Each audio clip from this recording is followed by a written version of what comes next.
Anyway, you want to talk about your Congress lady? Uh, the answer may surprise you. No, I got to talk to my other asshole senators already. I don't Ooh, want to talk about Marjorie. that's fun. Rovi Learn just resubscribed for 4 months. Thank you, Rovi Learn.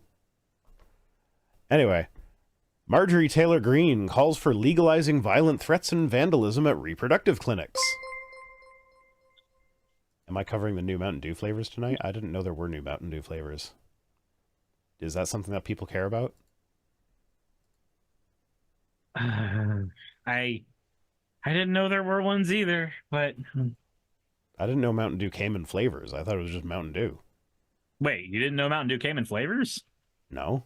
Rhino, you didn't know about Baja Blast?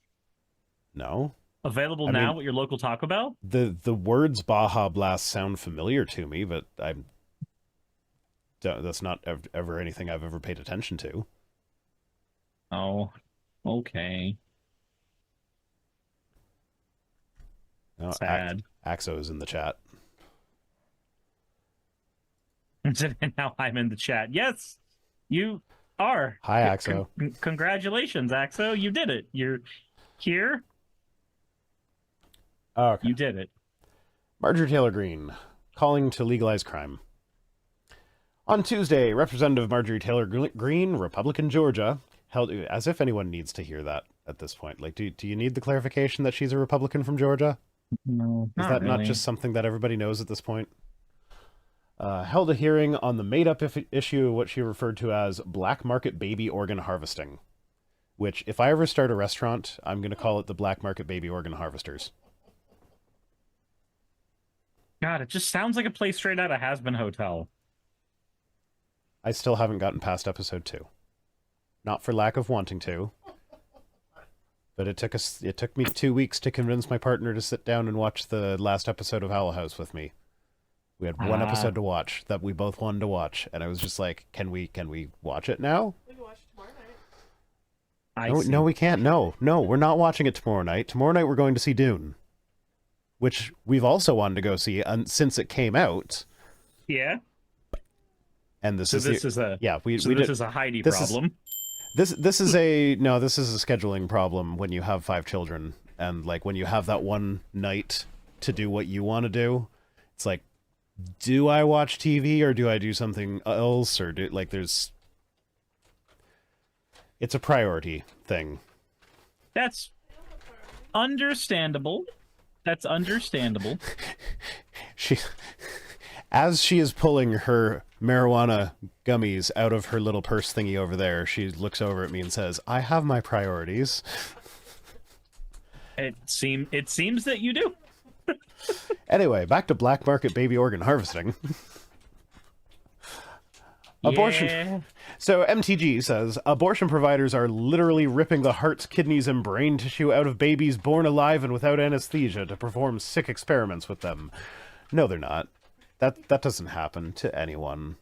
Even if they are, right? Let's just pretend for a minute that they are. Who cares? Like, just wait, completely... no, sir. Okay, Suris. Yeah. I think you missed the part where this is like supposed to be that post-birth abortion thing. So this is like a baby is born, and then they take the baby and rip its organs out without anesthesia. I feel like at that point I do care. So Suris wants to torture babies, is what I'm getting out of this. I have a literal fetus cannon, and it requires ammunition. You don't understand. Zygotes are not the proper caliber. Last time we streamed together, we started making those dead baby jokes. And today we're talking about ripping organs out of fetuses. Yep. And we were talking about my response to Mike Winger. I have a montage of apologists all saying, do we really know that torturing innocent babies for fun is wrong? And I got to add Mike Winger to that list today. And so now here you are being like, yeah, let's torture these babies. I'm like, yeah, I guess they have a point. Without God, we just torture babies for fun, apparently. Okay, so my reasoning is this: if you have any fetus corpse, because let's be honest, it's not babies being born alive without anesthesia and ripping know, things out but of them. you said it was. But since we know that it is aborted tissue functionally, I don't see the problem with utilizing that tissue for science as opposed to what, just burying it is the only other option there. Why would we not want to find some use for it? Like incineration, it's where we have people going, it's better to destroy it, and you go, okay, but why would we destroy a resource that costs us nothing to utilize and serves no other function otherwise? Lana says, dead baby jokes? Abort, abort. Rhino. Rhino, probably.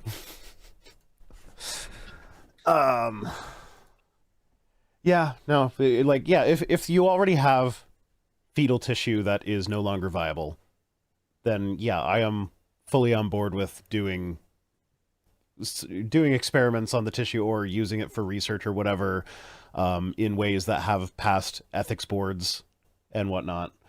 But the way that she's going with that conspiracy theory thing where there's that video that supposedly came out of them selling the organs on the black market or something. Mm-hmm. She actually, as part of her committee hearing thing, she interviewed the guy that put that video together. Because that's our tax dollars. Well, your tax dollars at work. I'm Canadian. But here's my main point with this. So Greene moved forward with the hearing where she also said, if given the chance, she would repeal key legislation that protects people entering reproductive health clinics from violence. This is why it's important to not just suck it up and vote for the Democrats. Because if given the chance, she is going to repeal legislation that protects people who need protection. So how about we just don't give her the chance by making sure enough Democrats are voted in that doesn't matter how many Republicans agree with her, it's never going to pass. Yeah, and I can tell you how the Republicans handle things when you try to talk to them about various bills now. I can actually say from experience how that conversation goes. It's not very fun. You might get my experience where the Republican legislator, in my case a senator, will play dumb when you're like, okay, this bill, well, I don't know that bill. Okay, it's this bill, this number, this name that does this thing, and it has this bit attached to it that I don't agree with. Oh, I think I heard about that. That's not part of my committee. And then they go and vote on it on Monday in his committee. So, yeah, that's when you say that. That's when you say, is it not your job to know about these things? What am I paying you for with my tax dollars? If everything that you're supposed to know, you say, I don't know. Which would work if only for one small smidge problem. You're in Georgia? Well, yes, I'm in Georgia. That's an issue. But also the fact that when you're talking to these senators, you have a minute and a half to 2 minutes of time. So you've got to choose between, do I start a fight with you, or do I try to talk to you as a concerned constituent? Which one of these do I go down the angle of? Because when you do the start the fight with, I saw what happened with that, where one of the senators that I was trying to talk to got in a fight with somebody else with the group that I was in, and after that verbal altercation, stormed past me and didn't talk to anybody else for the rest of the day, and just looked like somebody kicked his dog for the rest of the day. And I'm like, he's angry, and he's probably not helping shit today. Yeah, probably not. Yeah, okay. So yeah, it's the FACE Act that she wants to repeal. That was a 1994 bipartisan bill that made it a federal crime to physically obstruct, intentionally injure, intimidate, or interfere with any person attempting to obtain reproductive health services. It also prohibits intentional property damage, specifically calling out attempted arson. Now, to be clear, those things would all still be state-level crimes. They just wouldn't be federal crimes. So it's like the title of my stream is a little clickbaity. She's not making crime legal. She's just making her section of the government not responsible for it. Yeah. And also, like, if it's done at the local level, do you really trust the local police who might all, like, in rural Georgia are probably all voting? Well, no, let's be real, you don't have abortion clinics in rural Georgia. So maybe you could trust the local police, because the only places abortion clinics will be left is places where the local police might... Well, no. Never mind. I've just remembered the demographics that police skew towards, so... Y'all are just fucked. There is a women's health center in Atlanta, an hour and a half away, not in rural Georgia. Yeah. Yeah, but then, like, are you going to trust law enforcement there to actually, like, be like, oh, you were trying to have an abortion? Yeah, no, I'm just going to turn a blind eye to the fact that you got in the way of people going in for abortions or whatever. I tend to not trust law enforcement in most scenarios in the United States. Yeah, that's kind of where I ended up. Is like, wait a minute, even in, like, liberal as fuck New York City, the NYPD has a terrible reputation. Yeah. For that sort of thing. So it's like, yeah, no, I see it. Like, for most of it, the safest bet is to go, in a situation where you might need a law enforcement officer, call on a law enforcement officer. Also, be prepared for them to be absolutely fucking useless. Mm-hmm. And depending on the situation, maybe also be prepared for things to go south because of them. That happens in some situations too here. Yep. Yep. Absolutely. So the Department of Justice emphasizes the FACE Act is not about abortions. The statute protects all patients, providers, and facilities that provide reproductive health services, including pro-life pregnancy counseling services and any other pregnancy support facility providing reproductive health care. So, turnabout's fair play, I guess. If they want, so the only problem with turnabout being fair play here, though, is that there is a per capita rate of violence that goes on near abortion clinics that is not equally represented near pro-life centers. Yeah, that's because we're on the side that actually has morals. I understand that. So what I'm... Like, we could get all nuanced and, like, go into why that is and how it works out this way and how, like, you know, they, like, saying we're the side that has morals is... quite reductive and not actually true, but, like, yeah, no, just for the sake of a fucking stream, we're the side that has morals. Yeah, I will agree with you on we being the side that has morals here, and my reasoning for this one is, yes, turnabout is fair play. However, in the real world, the end result of this will mean there will be more violence on one side, irrespective of turnabout. Like, when I was at the Capitol, I watched a lot of people who were very, very impassioned about their rights being stripped away, and were not devolving into violence. They were trying their best to reason with their senators, and these were people from my age all the way up to, like, there was a grandma in there in her 70s who was talking about her grandchild who is trans and does not, needs access to puberty blockers, which is, for those who don't know, the bill itself was a Narcan bill that had, for some reason, a ban on puberty blockers stapled to it because America's stupid.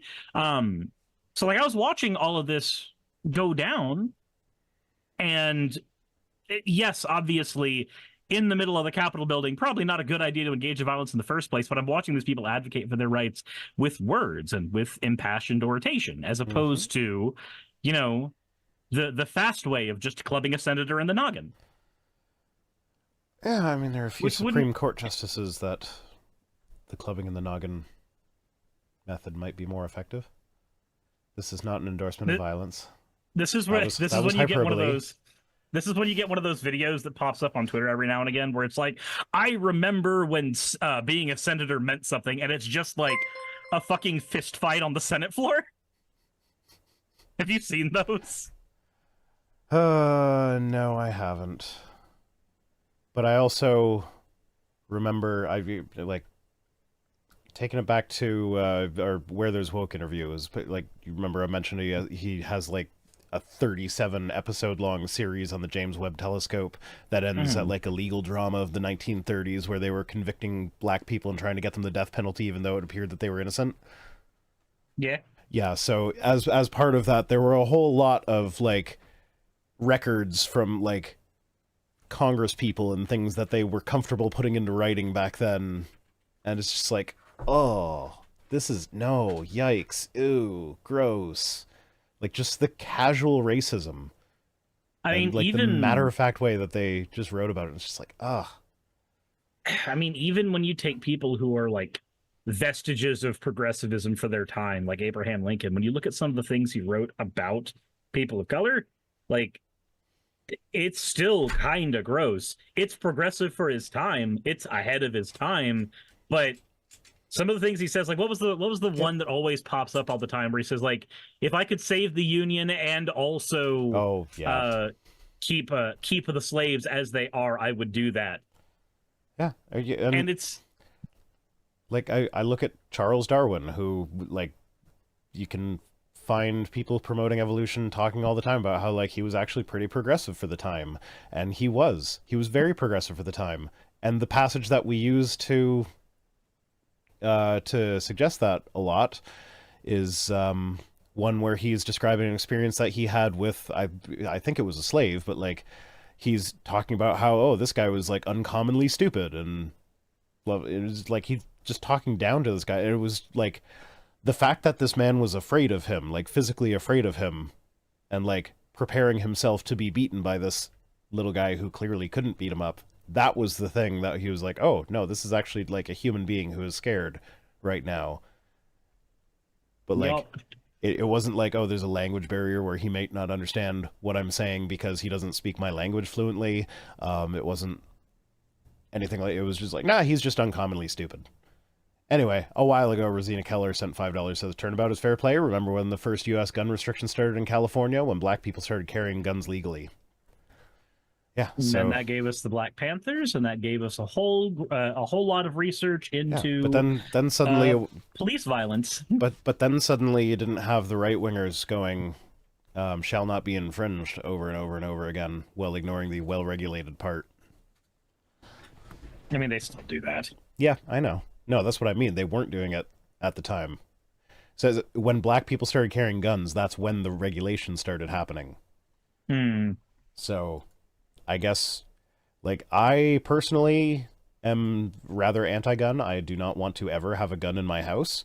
But, like, I understand it's different for different people, and I almost want to say, like, yeah, LGBTQ people, y'all should get some guns. And the more of you have guns and are public about the fact that you have guns, maybe that is what's needed to finally regulate the damn guns. That's so a lot of my friends in the States who are trans, most of them are armed in some form or fashion. Some of them it's, just pepper spray, but a lot of them it is like concealed carry 9mm, because the idea is always armed, never harmed. Because of the high rate of being harmed. Like I'm saying I never want to own a gun as the least persecuted group of any of the groups in North America. I'm a straight cis white guy. Like, I don't have to worry about being at a higher risk of violence. I can probably walk down that dark alley in the bad neighborhood in town and be fine, okay at the end of it. Yeah. Or, if I'm not okay, I can dial 911 and be confident that the guys that show up are going to help me. I was less big into having a gun before a call for an uprising started threatening my family. Yep. And started using weirdly personal anecdotes about it that would have required him to do some actual research into me, which is a little frightening. But he is the reason why I have a loaded magazine of hollow points. And that's fine. Like I said, everybody needs to perform these own calculations for themselves. Because, like, for me, I just look at the statistics and I'm like, if there is a gun in the house, then there is X amount % more likely that someone in the house is going to be injured by that gun, and it's not going to be used for safety. But, like, I'm not in a group that is at a heightened risk for needing it for safety in the first place. So, like, those statistics can just, like, flat apply to me without having to be like, okay, well, yeah, but what if I'm in this category where, I'm more likely to be targeted? You also have kids. Like, there's a consideration you have that I don't have to worry about, which is how do you make sure that How do you make sure that you don't have those go into the hands of people who will not be properly trained and can only create, pain, death, chaos with them? Like there's no good world where a kid just gets a hold of a gun. No. Absolutely not. And I know that there's going to be people in my comment section saying, well, I trained with a gun when I was 9. Yeah, so did I. I had a marksmanship award when I was 10. Don't care. Like there's a difference between well-regulated training and in the house randomly near the parents, bedside. Yeah. And also keep in mind, like, yeah, you're supposed to like keep the ammo separate and keep them locked up in a safe and all that. But like, I also have ADHD. That ain't going to happen. Like if it's something that I actually access regularly, then at some point I'm just going to forget to put it away properly. Yep. And that's not a risk that I want to take. Yeah, there's also one other issue that doesn't get talked about that much, and it's why we've got range ammunition and defense ammunition. Range ammunition goes through things, but it's cheaper. Hollow point ammunition stops in the body and therefore doesn't go into, the next room where your dog is or your wife is. And with that kind of stuff, if you're in a self-defense situation, so like somebody breaks into your house, you have to try to find that weird divide between, is this ammunition close enough to my weapon that I can access it in a few seconds if somebody's breaking in, and is it far enough away to where my kids can't get to the gun or the ammunition, and am I fiddling with a locking mechanism when somebody's in my house? Yeah. Like, there's There's a lot of weird micro calculations. That has been something that I've thought of as well, but as someone who, like, my conclusion is just I'm not going to ever have one. I've never really had to put that much thought into it. Though Ancestral Clydesdale Megafauna says, your kid already killed the toaster with the fire extinguisher? Yeah. Actually, no, at this point, can we just say that he killed the whole kitchen? Because we have gutted the entire kitchen since then. That wasn't why, but we can pretend that was why. Ooh. We can take the kitchen budget out of his allowance. There we go. We paid for the kitchen. No, I think the problem I tend to have where guns is always people who are not willing to do those kinds of calculations, and they're just like, haha, it goes pew pew. Like it does do that, but that pew pew is for a singular purpose. Okay, so for people that just haha, it goes pew pew. I have no problem with a system where, like, and this could even go for, like, the super duper dangerous guns, like fully automatics maybe even, or maybe even RPGs in the right situation.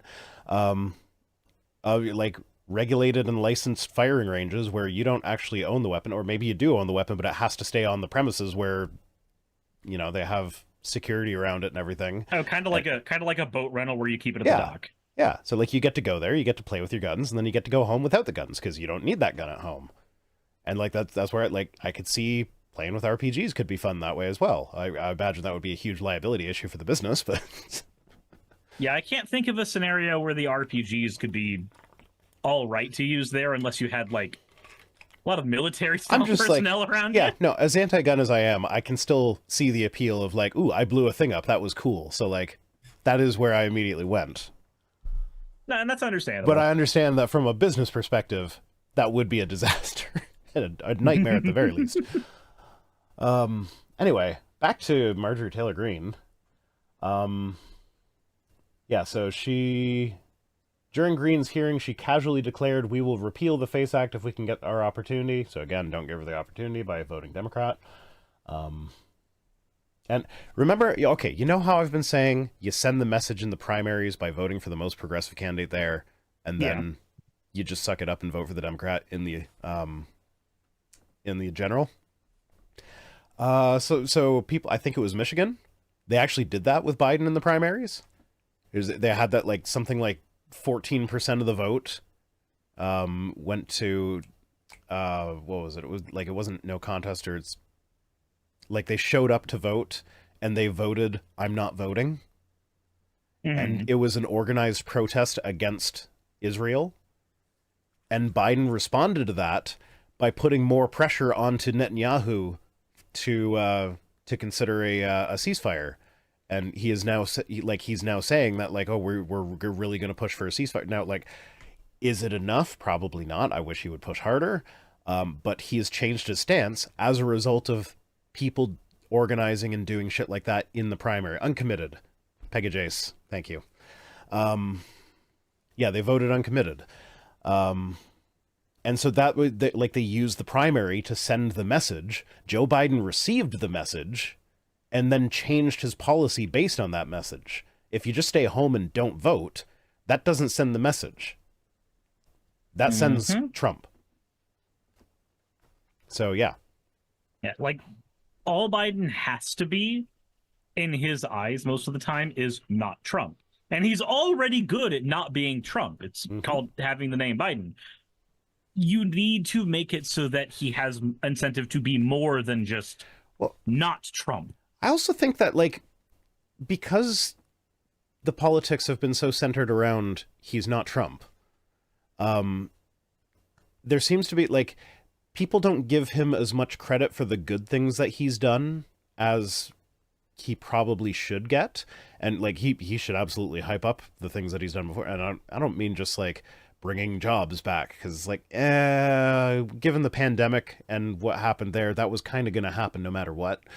So, also, like, we're in that weird scenario where by numbers our economy is doing better, but there isn't one American that feels like the economy is doing better. I mean, part of that is because the right-wing propaganda machine has been so good at pumping out the, like, oh, everybody's not doing good with the economy, and they'll bring up, like, one or two numbers that, like, yeah, they do hurt, but I don't know. But it's helpful to keep in mind here that Joe Biden is almost certainly the most progressive president that the States has ever had.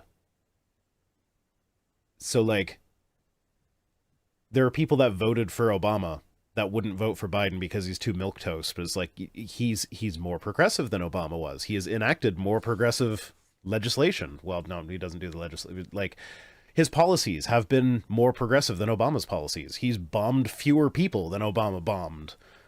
I mean, to be fair, that's not a hard thing to do. That's not a hard thing to do.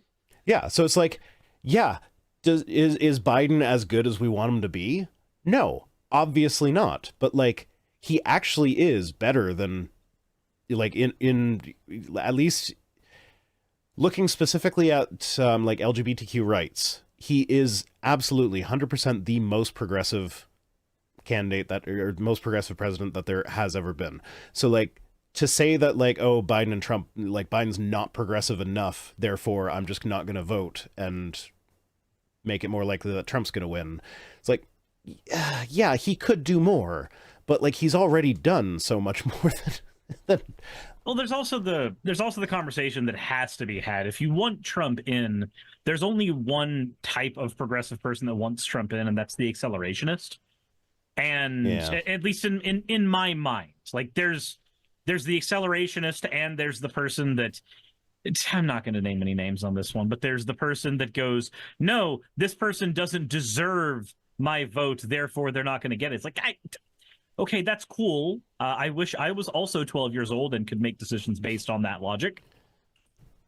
But I can't, because I have people I love who their legislation will affect. So, but yeah.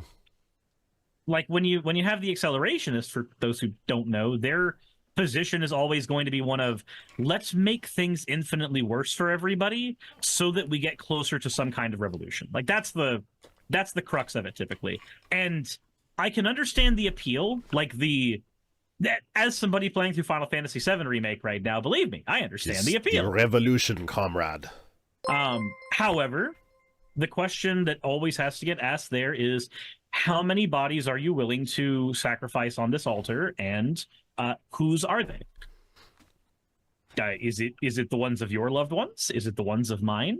And if you are okay throwing me and my allies under the bus this way, then why should I be allying with you in the first place? And how many other causes are you willing to put people on the pyre for? Yeah. Like, just all of that stuff goes into consideration for me when somebody has this let's just let Trump be president again mindset. If they're a progressive who wants them, if they're a conservative who wants Trump again, I at least understand where they're coming from and can just call them wrong and stupid. Yeah. Anyway, Marjorie Taylor Greene. Look, We gotta anything but talking about her. We got to get through this article eventually, Suris.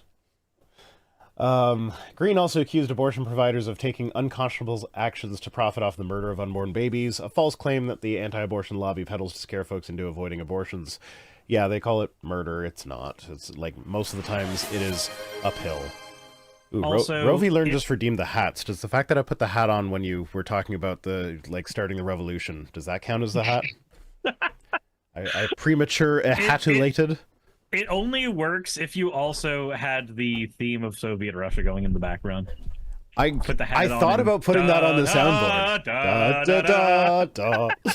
I thought about putting that on my soundboard, but for some reason I decided not to. What's really funny is I forget who did it, but someone did it ages ago where they like uploaded the whole song to their YouTube channel and then they got hit with the copyright strike. And you don't find that funny? I just find that actually really I find that ironic. intrinsically hilarious. It's like the Soviet anthem. Copyright. Yeah. It's not copyright, comrade. This anthem belonged to the people. I can't do accents. I'm sorry.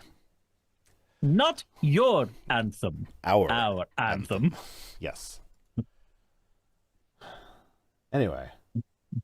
But so these accusations could stem. They say it could stem. No, it does. It stems from a debunked claim that Planned Parenthood was selling fetal tissue for profit in violation of federal law after anti-abortion activists tried and failed to entrap the organization in 2015. The man behind that attempted entrapment, David Deladen, spoke at Greene's hearing. So, like, she actually had him in for the hearing to spew his conspiracy nonsense.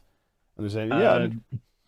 The stuff that she's copying from this guy could have originated with this guy, they say, because that whole allegedly thing in journalism just makes me giggle. yeah, allegedly shot his partner in the head. Yeah. Oh, yeah. She also incorrectly stated that abortion is widely available in every single state in the United States of America. I feel like that might have been true one time. Not now. The Guttmacher Institute, Guttmacher? I'm not sure how to say that, but the institute that studies abortion access in the states, basically, is their whole job. They identifies 28 states with either restrictive, very restrictive, or severely restrictive abortion laws. So that's more than half. So she's just lying. Yeah, she's wrong objectively. Mm-hmm. And then so she asserted in the hearing that no women are being condemned today, but then followed that up by calling abortion the murder of a child a bunch of times. So it's like, are you condemning the people that you're calling murderers or not? Like, you can't call them murderers and say that you're not condemning them. I mean, I guess you could say that, like, we're not prosecuting them. This is really, really strange to me, though. So, like, okay, this is the group of people who are very, very, very vehemently pro-death penalty. Mm-hmm. Murder is bad, but it's okay when the government sanctions it, but not when the government sanctions it. Well, it's okay when you small. murder bad people, and of course, we never make mistakes about who the bad person is in those situations. We've never made mistakes on it at all. By the way, according to the Bible, even the baby's a filthy sinner, so they're bad people too? Yeah, so can we just say babies are bad people and then let them die to this? Like, it's just fine. Boom. We're being consistent now. Oh, I'm getting the urge to quote William Lane Craig. Oh no, is this the Canaanite thing? I gotta find it. No, apparently in the chat that I quoted that in before, we were talking about John Williams at some point.